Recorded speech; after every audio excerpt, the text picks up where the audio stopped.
A Pearl District group says they have a solution to keep a homeless camp out of their neighborhood. We took it to the city tonight, and as you just heard, we found out it won't work. At 11 o'clock, good evening, I'm Jeff Gianola. And I'm Kelly Day. Ken Body is digging deeper tonight into that proposal. He's live downtown now. So Ken, what's the real issue here? Well, the city says the Pearl Group's proposal to move the Right to Dream 2 homeless camp behind me indoors somewhere in the city just won't work. And they say they haven't gotten any concrete alternatives from that Pearl Group or anybody else.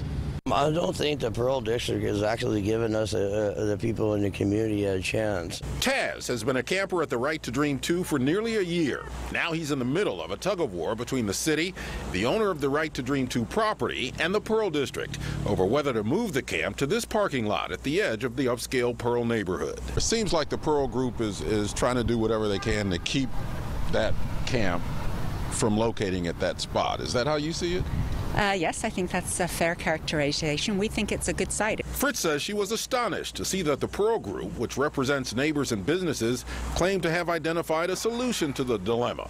A press release says they have a short list of potential indoor sites, including warehouses, access to transportation including MAX and a 15-passenger bus, and financial and community resources for the transition. But Fritz says there's no deal. They have not proposed anything that works, that is either legal in terms of the zoning or that's acceptable for the uses that Right to Dream 2 wants to use. You'd rather stay outside? I'd rather be out here and doing what I'm continuing doing.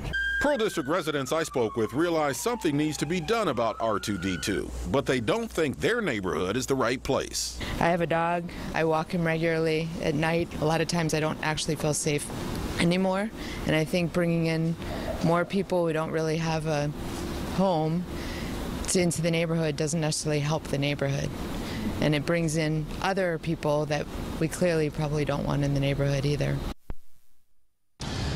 Now, we made numerous attempts to get in contact with the Pearl Group to get clarification on their proposal. We got no response. So, Ken, no solution yet. What happens next in all of this? Well, the city is kind of working with a deadline here. They have until November 6th, which is next week, to come up with a final solution for moving Right to Dream 2. And if that solution doesn't come, then it looks like Right to Dream 2 will be moving to the Pearl. All right, Ken Body, we'll follow the story.